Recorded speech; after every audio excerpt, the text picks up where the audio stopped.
Thank you for coming and attending United Leukodystrophy Foundation 2024 Family Conference. And just a little disclaimer, this session is being recorded and it will be posted on United Leukodystrophy Foundation website and YouTube channel. It is our great pleasure to introduce our speaker today, Tempe Thomas, covering speech therapy, giving voices to non-speaking communicators. Thank you. Hello. First of all, I want to say thank you to ULF and the conference for having me and for working with me. I am home with COVID, but I am so happy to still get to present my presentation on fart jokes, giving voice to the non-speaking communicator. So a little bit about me. We'll go ahead and switch. Here we go. I'm a speech language pathologist at Niles Township District for Special Education. I've been there for 10 years. I specialize in students who are complex communicators. And I also specialize in augmentative and alternative communication, AAC. And I also am an owner of a private practice called Vox Chicago. I opened it in 2018. And now I serve adult populations, but initially I started off seeing also pediatric populations. So I am here because I want to empower individuals with leukodystrophy to communicate to their full potential. I want to provide families with an understanding of complex communication needs, including the vocabulary, like the jargon that you might hear in the field, and knowledge of what the tools are that are available to you. I want to ensure that caregivers leave with activities that they can do with your loved ones who might have complex communication needs. And I also just want to let you know about resources that are out there that can help you advocate for your loved one, can help you enjoy time with your loved one, and just like overall strengthen your connection and make life really more enjoyable. So my pediatric client that I was referencing earlier is Aoife. So here she is. She gets to introduce herself. Tell us about yourself. My name. 19. I am 19 years old. You're 19 years old. Anything else you want to tell us? My name. My name is Aoife. Atta girl. Yeah, you're Aoife. You're 19 years old. So there we go. A little bit more about Aoife. She was diagnosed with leukodystrophy at age 3. And back in 2018, about 3 or 4 months before I started working with her, she had a series of seizures that left her without the ability to communicate verbally. So she loves scatological humor, hence the name of this presentation. She enjoys jokes. She loves listening to stories. She loves anything Irish. Her father is Irish. So all things Irish. And then she loves kids and she loves watching movies. So because leukodystrophy can look so different from person to person, this is just one individual. So please take what you like and leave the rest. My feeling is that Aoife can serve almost as like a single subject study. I have had the benefit of working with her for almost 6 years now. So I thought there might be value in sharing our journey. So today I'm going to start by talking about AAC in general, augmentative and alternative communication, just a brief overview. I will talk about our therapy journey. I'm going to tell you a little bit about what to expect from the IEP process through your school, and then we'll talk about what it looks like to have fun.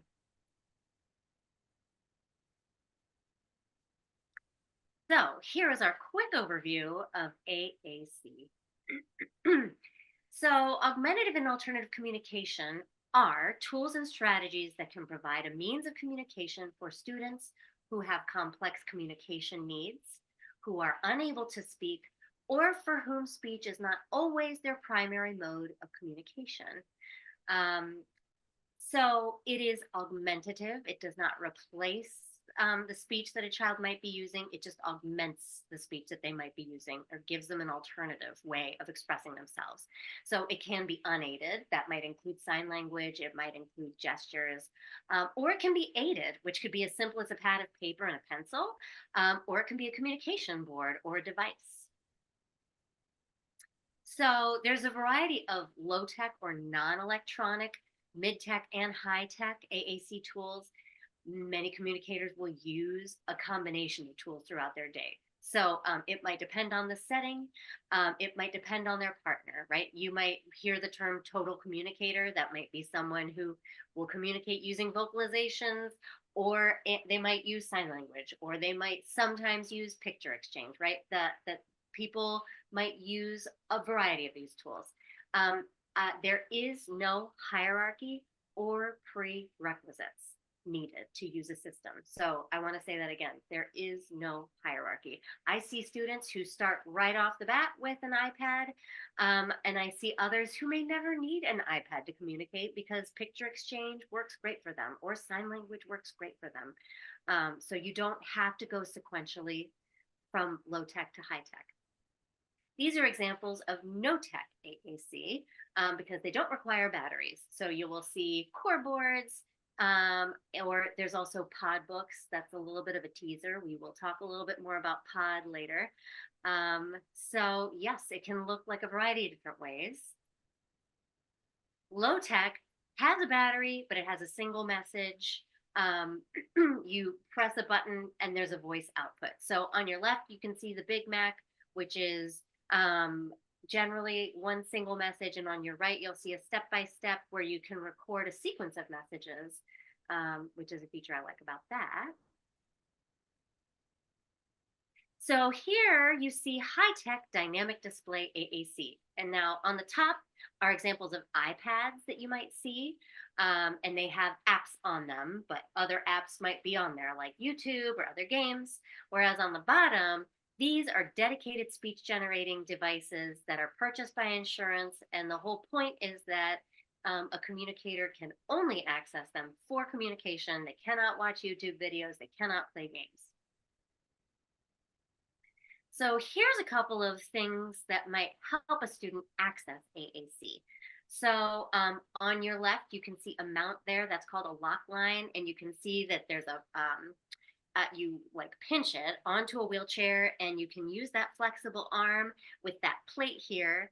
And on that plate, you'll put some Velcro and use that Velcro to attach maybe one of those two things you see on the right, like the jelly bean, which is red, or that micro light, which is black with that gray rectangle. That micro light is actually much smaller than it looks. It's really more of the size of your index finger. And then that remaining picture with the young man, you can see him accessing a toggle switch. So that's that yellow piece, and you can see he's using his jaw to activate that. So some of our students need one of these means enabled in order for them to be able to activate a Big Mac or a step-by-step or a cause-effect toy. So what speech pathologists consider when they're looking at AAC, they're going to look at a child's vision, which includes not only their visual acuity that might be diagnosed by an ophthalmologist, but the presence of, say, retinopathy of prematurity or a cortical visual impairment. They will also consider physical abilities. So does a student have control over the movement of their fingers, the movement of their jaw, and hearing is a consideration, and their attention, right? Attention, their ability to listen to and remember information is also considered. So I have a soapbox about CVI because not everybody knows about it. It actually was discovered relatively recently. It was in the 2000s that people started talking about CVI. Dr. Christine Roman is the one who did a lot of research into CVI, and she developed the tool that is used to diagnose it. So CVI is when a person has a deficit not in their eye, but rather in the part of the brain that interprets information from the eye. So people with CVI, the world looks like a kaleidoscope, as you can see in the bottom right-hand part of your screen. The brain is not able to interpret what it's seeing. And so it's just really a bunch of colors. The brain can't tell what's close or what's far. It can't filter out what's important or not important. The brain will see certain colors better than other colors. So risk factors include chromosomal abnormalities. So leukodystrophy does put a person at a higher risk for a CVI. Cerebral palsy is also a risk factor, having a G tube, having a strabismus, which is if you notice a person's pupil sort of wavering as it's trying to focus on something, that's a strabismus. So it is not diagnosed by an ophthalmologist. It's usually identified by loved ones or caregivers. So what you're looking for is poor visual attention that is not explained by an eye exam. So you might notice latency, and that just refers to if there's a lag, you show your loved one a picture, and there's a lag in the time that you present it and the time that they're able to find where it is and focus on it. Visual field preference, you might see your loved one preferring to look out of the corner of their eye at something you're showing them. You might notice atypical visual reflexes. So this might be a lack of defensiveness to bright light, right? You shine a bright flashlight and you don't see a blink or a withdrawal of any kind. So this is when you might want to notify your school team and request the administration of that CVI range. So now we're going to talk a little bit about Aoife's therapy journey. So when I first started with Aoife, we really started with cause-effect play. I wanted to orient her to therapy. I wanted her to enjoy sound play, tactile play. Then phase 2, we started really working on making choices through partner-assisted auditory scanning, which I will talk more about. And that was with a small field of items. Phase 3, we moved into a pod system, which I will also talk about. And then phase 4, we got her a dynamic communication system.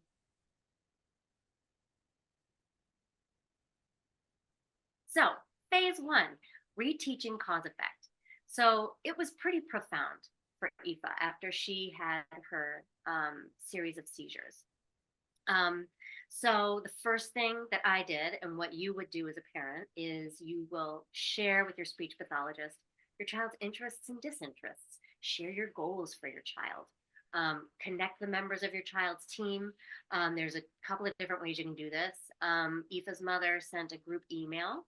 And then we also got releases of information in place, as well as a release of records for all of her settings. So I was in touch with her OT and her speech path at the Shirley Ryan Ability Lab. I was in touch with her speech path at her school, and her neurologist and her general practitioner I was always being kept abreast of new developments in communications with them. So it was just so important for me to know about what Aoife was interested in. She loved and still loves fart jokes. She loves music. She hates strong smells. So that was actually a really fabulous tool for us later, because part of her therapy, part of the medical necessity is her being able to express things that she doesn't like. And one of the fastest ways I could teach that was by presenting horribly strong smells and then modeling, I don't like that. We also worked on rapport building. I wanted her to be excited about me coming. I wanted it to be fun. So it was low demands. Her mom was there with me for those first several, I want to say it was like maybe 2 months, maybe 1 full month of sessions. Her mother was with us the full time. We established a routine early on. We still use it to this day. We do a hello song so that she hears the song and knows that I'm there, what we're going to be doing. And then we did a lot of practice with cause effect activation. And it was a team-based approach, which was really priceless.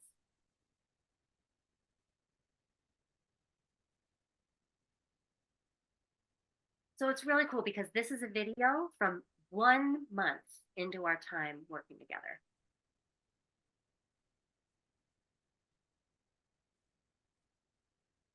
I think I need to move this for you. Just a second.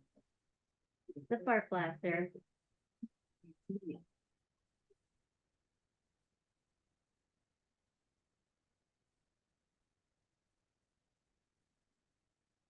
Using your eyes takes a lot of energy to move. We're looking at the fart blaster. No way. Who did that? I did not do that. The switch is nowhere near you. Or So you can see she looked towards the fart blaster. So then I switched the position of the item to see if she fart blaster, your eye. could find it again to reinforce her choice.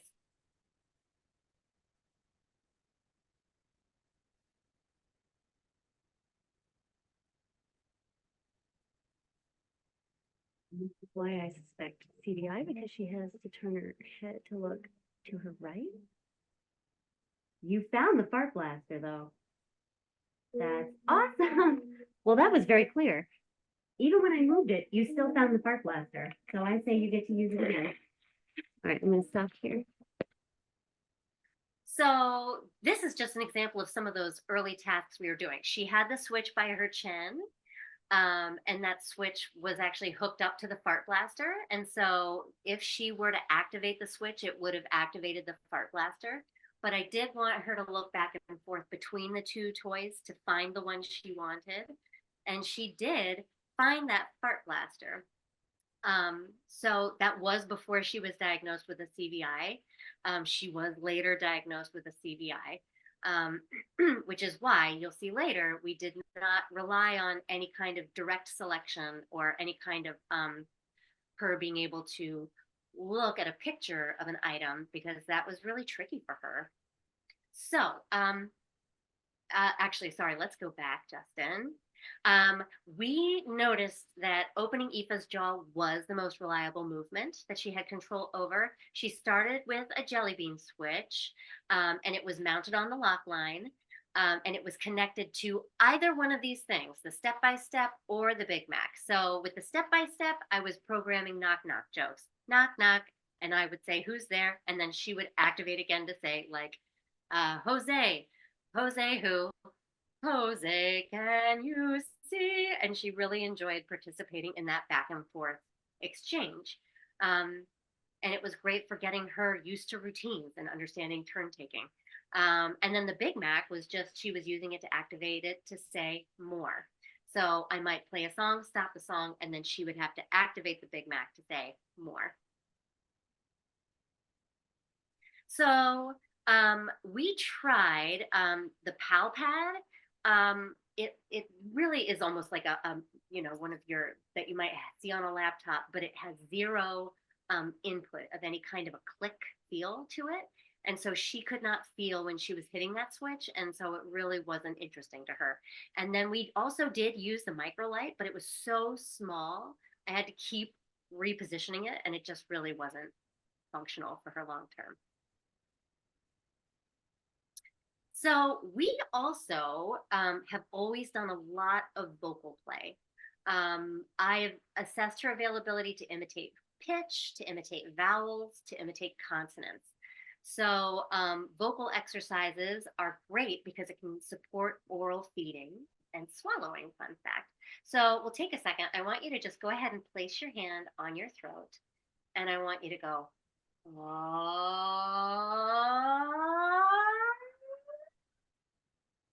and as you do that, you will feel your thyroid notch, right? That's where your larynx is. You're going to feel it moving up very slowly. So I want you to put your hand there again, and then I just want you to swallow. And you will feel that it does the same thing.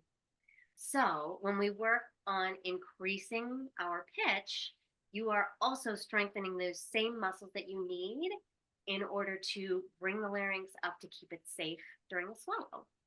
So that was one reason that we kept doing vocal play. Aoife was imitating some speech sounds, and oh. If you try those sounds in your mouth, even quietly, you'll feel that both your tongue is in the same part of your mouth for those. She was matching pitch to a degree, and she was also matching vocal qualities. So if I modeled she was able to imitate that, and if I imitated creaky voice, she was able to imitate that too.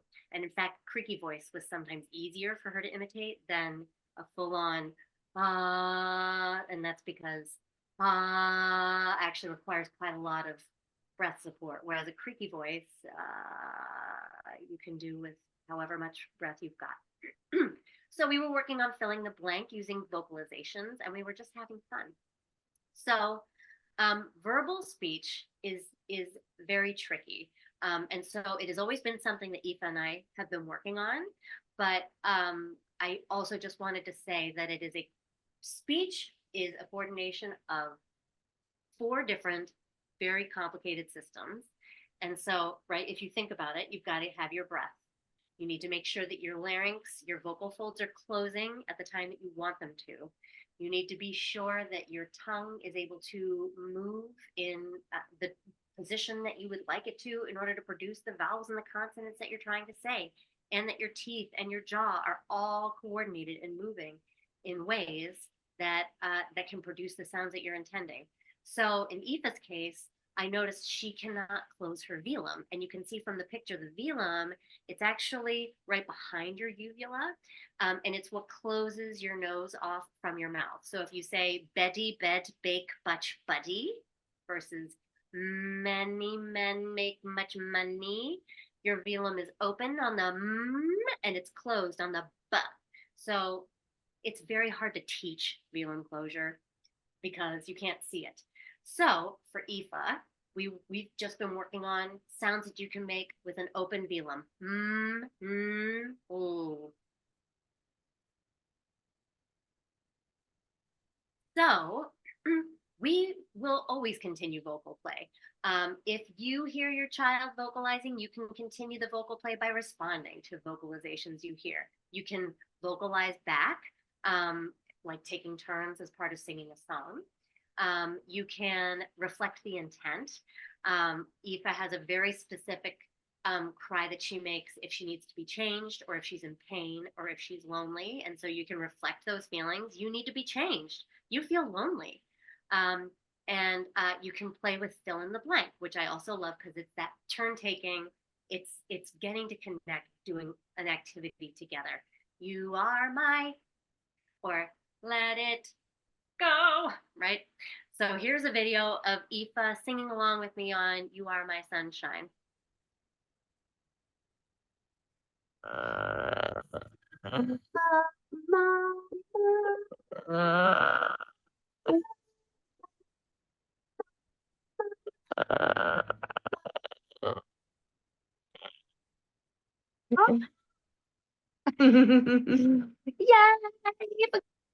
you can see she's having a blast. The other reason I love vocal play and why it is so important is because, at least in Aoife's case, she will ride the school bus home and she will come home with lungs full of fluid from sitting in the same position. And she needs to clear her lungs. Well, to get a good cough, you need your intercostal muscles, you need your diaphragm. And how do you strengthen your intercostals and your diaphragm? You sing, you vocalize. So we do a lot because it's also very functional for her comfort. Okay, so the next thing we started working on was making choices. And she had that switch that she could use to say more or yes. So we were using partner-assisted auditory scanning. So, and what that means is I was giving her a field of 3 choices that she could choose from.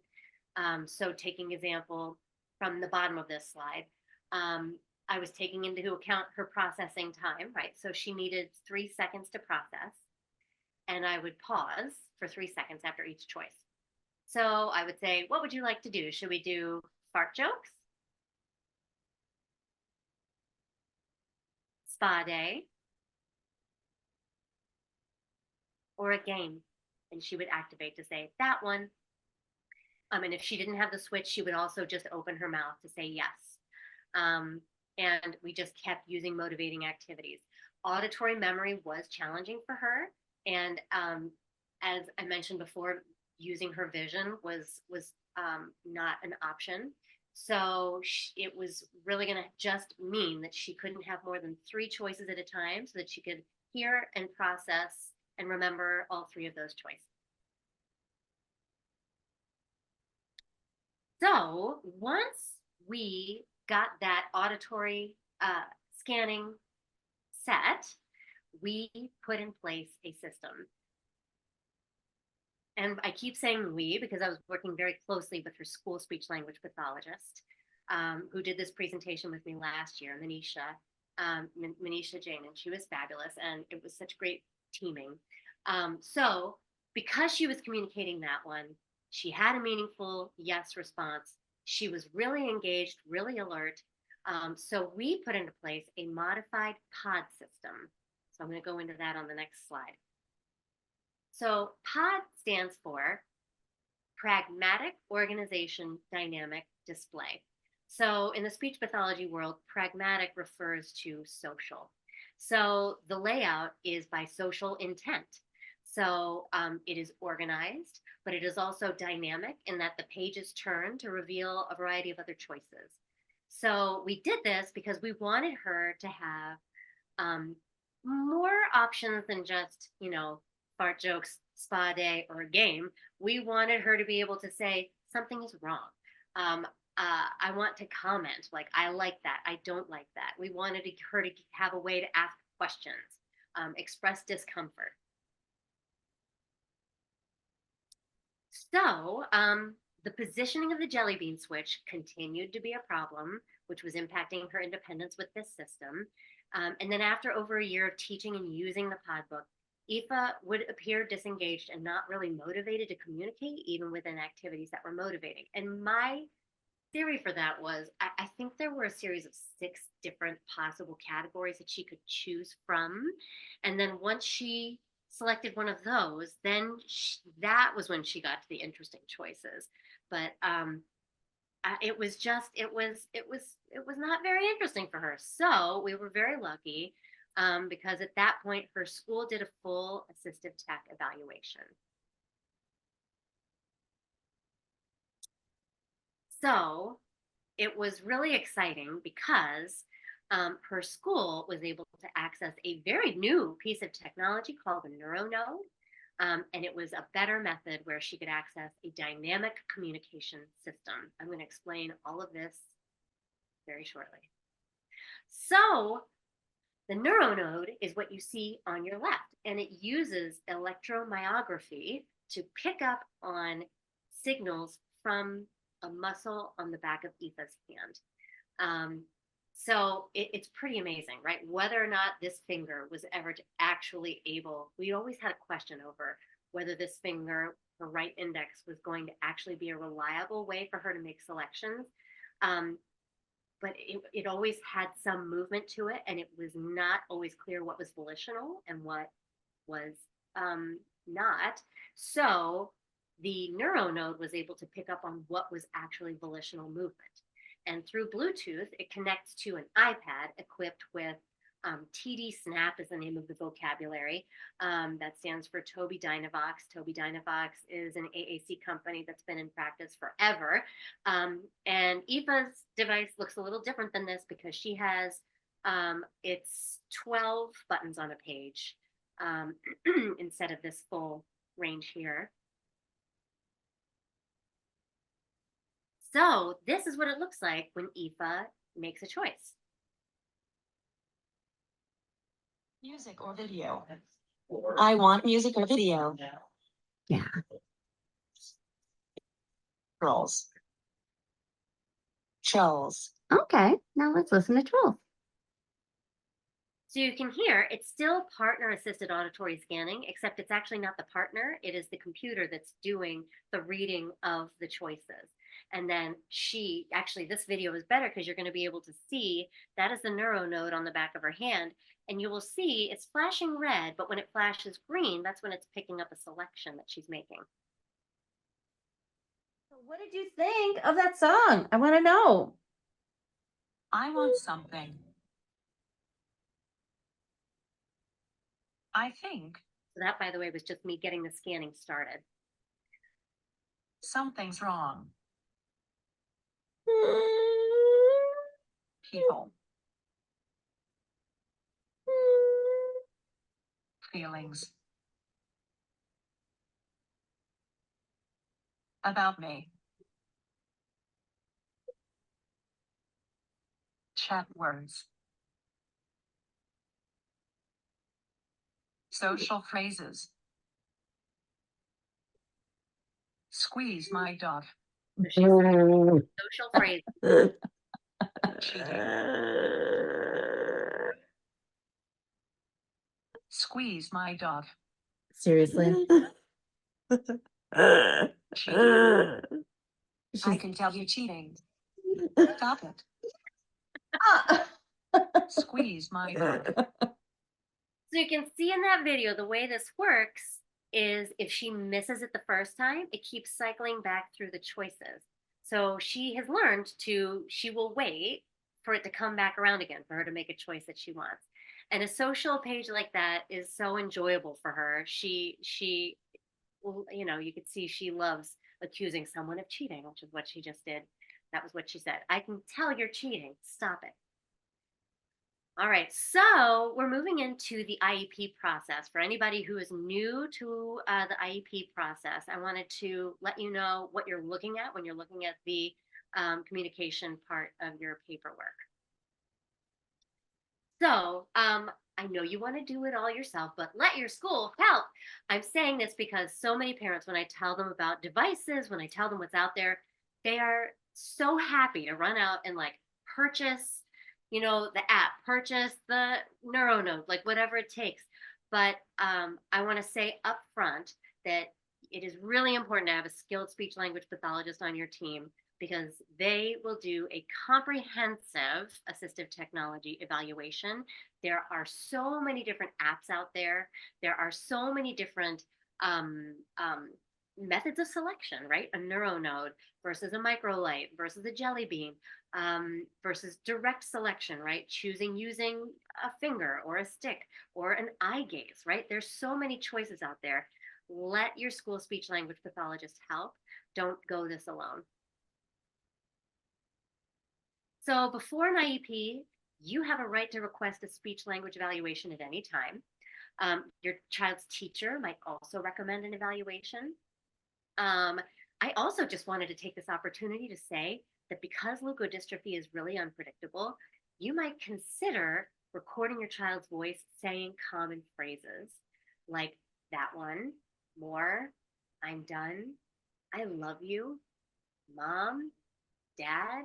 Some of these words will be really valuable someday, maybe to have a recording of your child saying them. So let's see. So on your IEP, there will be a page where they talk about accommodations and supports.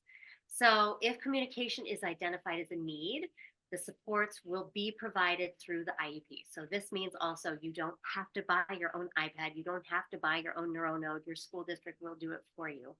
And then it will follow your student until they graduate.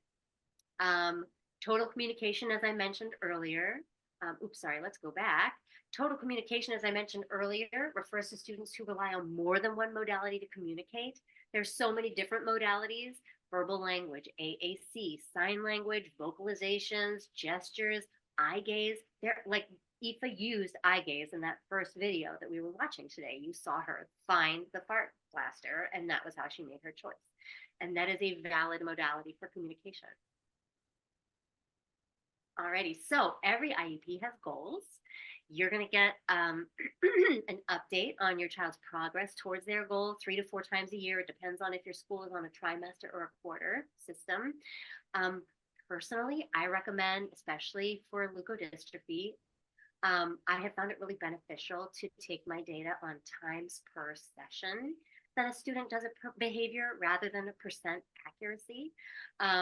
There have been days where Aoife might have responded to a question that I've asked her, maybe in like 54% of trials, but she's done it 11 times.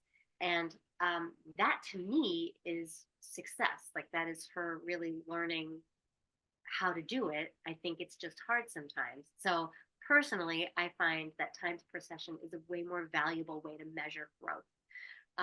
Goals might target a variety of communication aspects, including articulation. Aoife right now has a goal to produce a consonant vowel combination, ma or la. Combining words or symbols might be a goal. Further developing a child's vocabulary, further developing their range of what speech pathologists call communicative intent, right? The intention behind a communication. Is she communicating to request? Is she communicating to ask questions? Is she commenting? Is she protesting? She right now has a goal to comment because that's very important for her. As I mentioned earlier, as far as medical necessity goes, that if I reposition her, she's able to say, this is terrible. I don't like it. Or if she likes the position, to be able to say, I like it. So that's all important too. A couple of terms to know. AT, assistive technology, can refer to a real range of things. Speech to text, programs that read typed speech out loud. I've heard it even apply to using adapted spoons or silverware or dishes, right, when a student is eating. But it is all AAC is also what is being described by assistive tech. FAPE, Free and Appropriate Public Education, was guaranteed by the Individuals with Disabilities Education Act, which was passed in 1990, but previously it was passed under a different name in 1975. So those are terms to know as we move into the next page.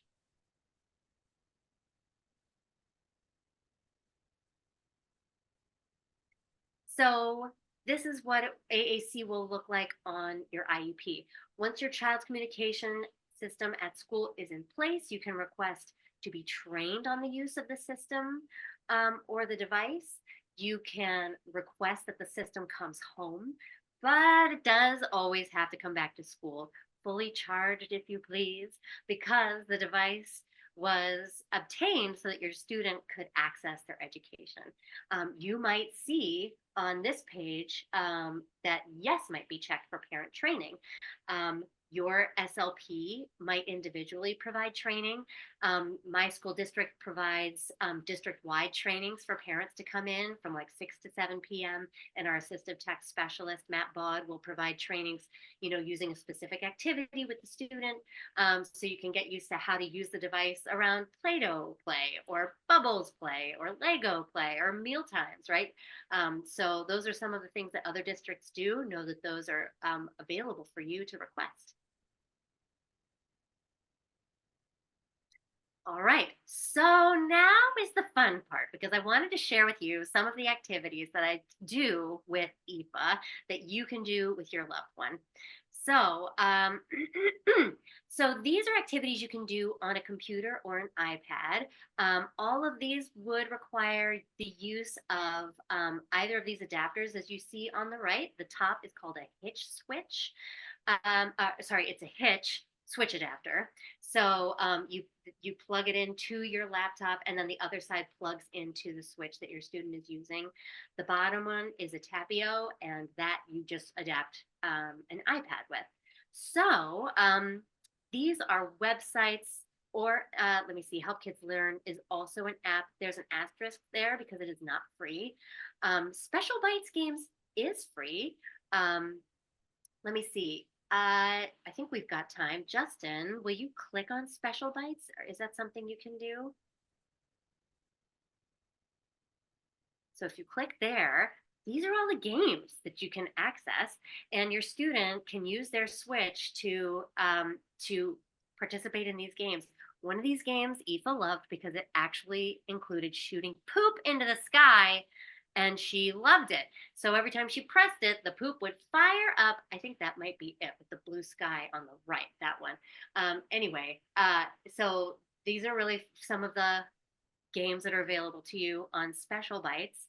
There's also a part of Special Bites where you can import YouTube videos, but we're going to be talking more about that on the next one we look at, which is Tar Heel.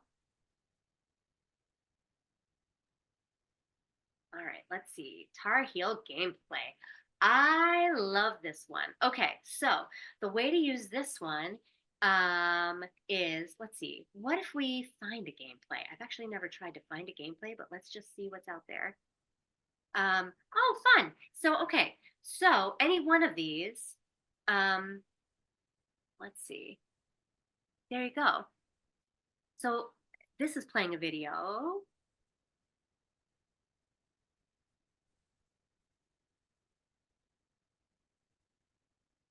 Let me see. There once was a ship that sailed the seas, a pirate ship carried. There you go. So you'll see this. More sea shanty. And it prompts your student to press the switch to ask for more. So here's the great thing about Tar Heel is you don't even actually have to have a switch adapter to enjoy this. You could just use your student's device or their communication modality to request for more or to say they don't like it, right? And then you can activate to say more. But so actually, if we go back to the homepage for Tar Heel gameplay, you can see, create a gameplay. That was on the screen even before this. There we go. So create a gameplay is where, so you'll see here, you just paste a YouTube URL. So on that other video, Aoife was asking for trolls. I might paste in there her favorite trolls video. And then down here, you get to tell it how frequently you want it to pause and prompt your students. So you could do 7 seconds, 10 seconds, and prompt. I usually use like, what do you want? And then start time, end time, you usually just accept what comes up and then press play. And you've got a surefire way to force your student to communicate. It's highly motivating, and it's a great way to drill and kill practicing the use of a new device. So let's see, let's go back here and see. Tar Heel Reader is great. They've got a bunch of different stories on there that are already made. They are adapted stories. So let's go ahead and click on that.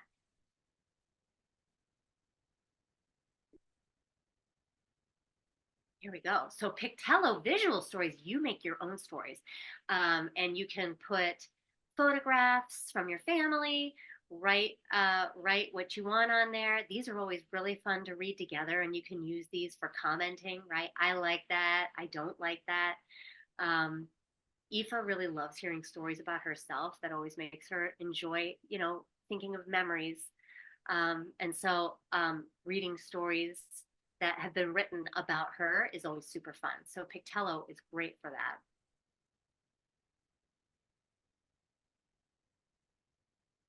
Then we can go back. Let's see, Tar Heel Reader. Let's click on that one real quick. These are books that somebody else has adapted for you. And you can plug in, if you go ahead and do find a book, you can hook your child's device up for them to be able to turn the pages in any of these books.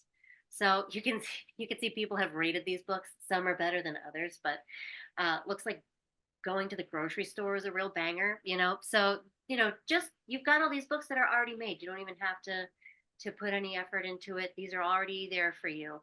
And this is a way for your student to read books on their own. The pages get read aloud to them. They get the pages turned when they select their switch.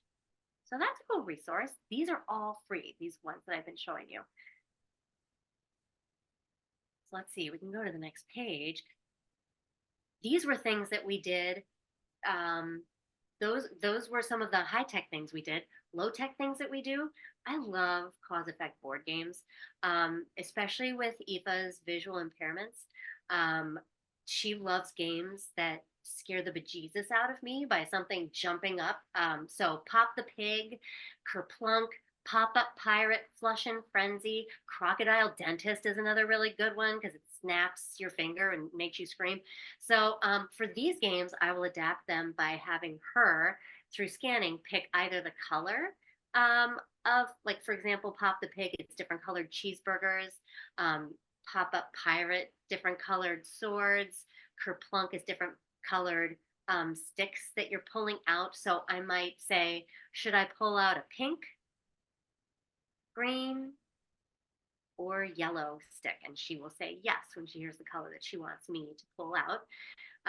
Or I might do Flush and Frenzy, is a game where you plunge the toilet and then poop flies out. So no wonder it was a huge hit. So for that one, I will say, should I plunge it 3 times, 2 times, 1 time? And she will activate. She always picks 3 though. So let's see, other cause effect play, access to musical instruments or Switch adapted toys. Adaptive Tech Solutions is the most fabulous company. I just adore them. I've gotten Aoife so many gifts through there. They have adapted a dice roller so she can participate in her family's game nights as the person who rolls the dice. I've given her there's like a Switch adapted vibrating unicorn neck pillow that she enjoys. They've just got really just about anything you can think of. AbleNet is another great resource, enabling devices as well. Or you yourself can adapt toys. It sounds like it would be a lot, but actually we did it as part of a grant at my school one year, and it was really fun and not too bad. Everything you can purchase on Amazon. You can adapt things like a bubble machine, fans, blenders, any kind of like a teddy bear that talks, any kind of a cause effect toy, you can adapt it so that a Switch can activate it. And it is so much cheaper that way. Those toys are usually, I mean, at least $30 to get a Switch adapted toy. So if you adapt it yourself, you can probably do, wow, probably 4 toys for that price. And that, by the way, actually is something that Facebook is good for too, because when we did that project, I just put it out on Facebook that we were looking for cause effect toys, and people donated those. So even the toys themselves were free. All we had to pay for were the tools to adapt it. And by the way, I have the link for that on the next slide. So yep, right there. There it is. There is the link to learn how to adapt your own Switch toys. It's not a hyperlink, but there we go. So yeah, if I leave you with nothing else today, I want to be sure that you know that non-speaking is not non-communicating. Our students have so much to say. And you are not alone in reclaiming your child's communication. Let your team help you. So thank you again for letting me present here. If you use that QR code, you will access the handouts from this presentation. So you can have the resources there for you whenever you need them. Thank you. Thank you.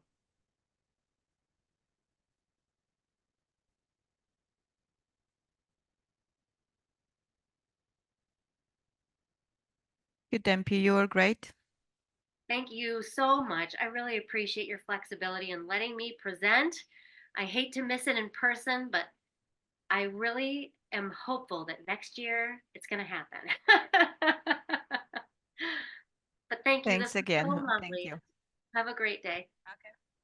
Okay, bye-bye.